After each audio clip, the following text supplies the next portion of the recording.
¿Qué pasa cuando agregamos sustrato a ese esquema anterior? ¿Qué va a tener, digamos, efecto el agregar una enzima a ese medio de reacción? ¿Qué va a pasar en el transcurso de la reacción? En línea de punto tenemos lo que explicamos recién. El agregado de la enzima, ¿qué es lo que hace? Que la enzima va a interaccionar con el sustrato. Recuerden que se produce esa interacción, la enzima tensiona ese sustrato, le disminuye la energía libre de activación en ese complejo enzima-sustrato. Esta barrera energética es más baja ahora porque el delta G asterisco con enzima es mucho menor que el del sustrato sin la enzima. Entonces la cantidad de moléculas de sustrato que van a saltar esa barrera energética va a ser mayor. Entonces eso hace que se acelere la velocidad de reacción y genera el efecto catalítico de la enzima, transformando los sustratos en productos. Es por eso la explicación, digamos, química, técnica, de por qué las enzimas aceleran la velocidad de reacción, es por ese texto que aparece ahí. La enzima disminuye la energía libre de activación, este punto de acá es mucho menor que este de acá, del sustrato, permitiendo que mayor cantidad de moléculas de sustrato alcancen ese estado activado y se transformen en producto. Y de esta manera se acelera la velocidad de reacción, generando ese efecto catalítico que tienen las enzimas. Bueno, dejamos esa parte de lado. Recuerden, vuelvo rápidamente, quiero que acá recuerden lo siguiente. En este eje de la X no es tiempo, sino transcurso o avance de la reacción. En este eje ustedes miden energía libre, la energía de Gibbs.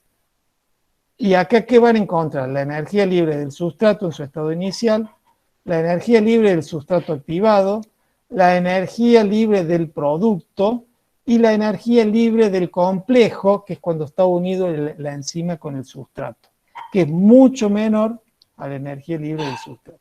Y van a tener 3 delta G en este gráfico.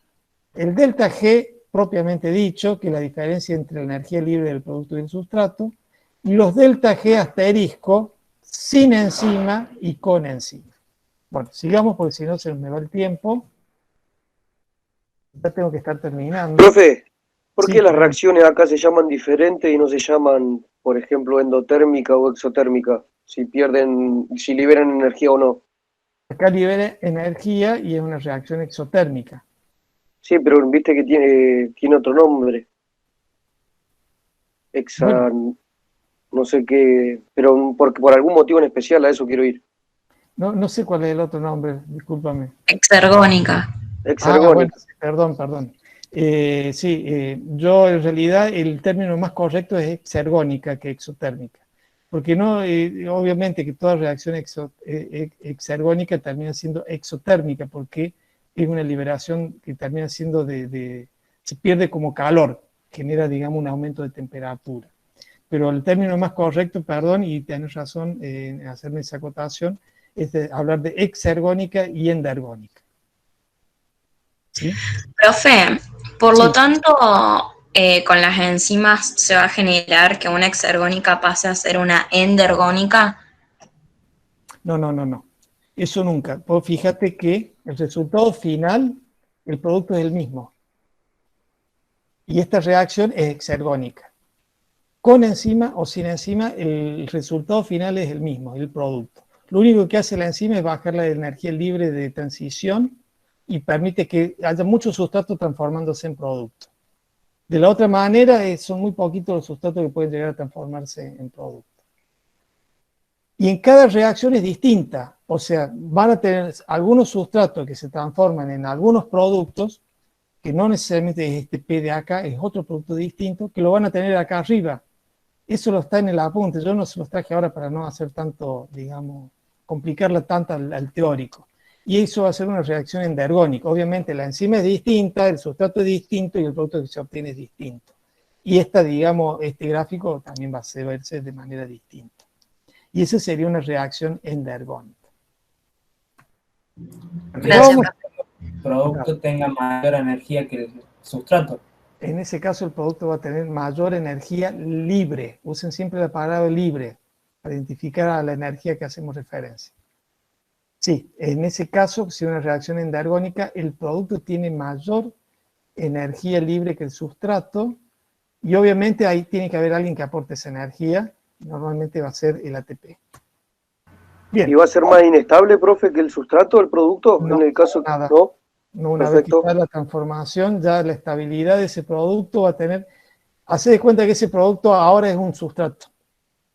O sea, hablamos de producto de esa reacción, pero a su vez va a ser sustrato de otro. Así que va a tener exactamente la misma estabilidad que tiene cualquier sustrato. Obviamente hay moléculas que son más estables que otras. Bien, vamos a este gráfico de acá. Me había olvidado que todavía me queda este tema, yo pensé que estaba terminando.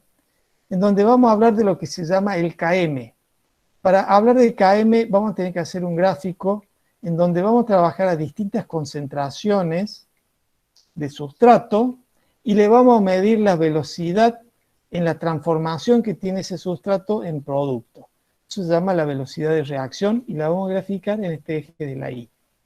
Para hacer estos estudios se trabaja con tubitos de ensayo en donde se colocan distintas concentraciones de sustrato, la misma cantidad de enzima, las mismas condiciones de reacción y se lo deja reaccionar por 5 minutos, se frena la reacción y se analiza cuánto producto desapareció, cuánto producto se formó o cuánto sustrato desapareció. Y en función de eso se mide la velocidad de la reacción con que se catalizó. Lo que se ve que a medida que aumenta la concentración de sustrato, va aumentando la velocidad de la reacción. En principio lineal. Luego se va disminuyendo ese aumento de la velocidad hasta que llega un punto que no aumenta más la velocidad, se hace constante. Ese punto se llama velocidad máxima, y la velocidad máxima de la reacción. Esa velocidad máxima de reacción se alcanza cuando todos los sitios activos de la enzima ya están saturados de sustrato. O sea, por más que usted agregue más sustrato, no aumenta la velocidad, porque claro, están todos los sitios del sustrato en esos 5 minutos ocupados trabajando, transformando el sustrato en producto. Entonces, por más que agreguen sustrato, no va a aumentar la velocidad de reacción. Mientras no estén saturados, ustedes logran ese aumento de la velocidad de reacción. Por lo tanto, digamos, entre esa velocidad máxima, que la ubicamos acá, y la velocidad inicial 0, cuando hay 0 concentración de sustrato, buscamos la mitad de la velocidad máxima, un medio de la velocidad máxima. Ese medio de la velocidad máxima lo interpolamos, intersectamos la curva, bajamos hacia concentración de sustrato y encontramos lo que se denomina el KM. K de constante, M de Michaelis y Menten, que son los investigadores que hicieron este estudio, digamos, de comportamiento de la velocidad de reacción en función de la concentración de sustrato. ¿Qué dice como definición? Esta constante que caracteriza a cada una de las enzimas, es algo característico de las enzimas. Mientras ustedes repitan estas condiciones, siempre van a llegar al mismo valor de Km. Es la concentración de sustrato que se necesita, concentración de sustrato, fíjese dónde está el Km, que se necesita para alcanzar la mitad de la velocidad máxima de la reacción. Muchas veces, un mismo sustrato tiene 2 o 3 enzimas que actúan sobre él y realizan esa transformación química de ese sustrato a un determinado producto, y cada enzima es distinta en cuanto a su Km. Hay algunas que, quiero ver si tengo el gráfico, no tengo el gráfico, qué lástima. Hay algunas, lo van a ver en práctico, por ejemplo, tienen una curva más pronunciada, de esta manera, es como que trabajan muy rápido a bajas concentraciones de sustrato. Eso significa que hay mucha afinidad del sustrato por el sitio activo de la enzima. Y cuando hay mucha afinidad, la reacción al principio a muy bajitas concentraciones es muy rápida, tiene una alta velocidad. Eso hace que el Km sea menor. Si usted tiene una curva que viene por acá, supongamos que termine a la misma velocidad máxima, el Km va a estar por acá. Es decir, que a menor Km nos está indicando que hay una mayor afinidad del sustrato por el sitio activo de la enzima. Entonces, la afinidad, ¿qué nos está indicando la afinidad de una enzima? Es la, digamos... Profe, ¿cómo dijo? Disculpe. ¿Cómo dijo a menor Km? A menor Km nos está indicando que hay una alta afinidad del sustrato por el sitio activo de la enzima. ¿Qué indica esto? Que es la facilidad con la cual interacciona ese sustrato con el sitio activo y se transforma y se libera. Eso se llama las unidades de recambio. Son sustratos que con esa enzima tienen muchas unidades de recambio. Ingresan rápidamente al sitio activo, rápidamente se transforma y se libera. Entonces, a mayor o a menor Km, para decirlo mejor, a menor Km, mayor afinidad de la enzima por el sustrato. Finalmente, y ya con esto sí terminamos, dos gráficos más. Acá hay gráficos de la actividad de la enzima. Ven, acá está graficada la actividad. Acá está graficada la temperatura en el eje de las X. Y ustedes pueden ver que cuando en un medio de reacción vamos modificando la temperatura, se modifica la velocidad o la actividad de la enzima. Tiene un valor máximo.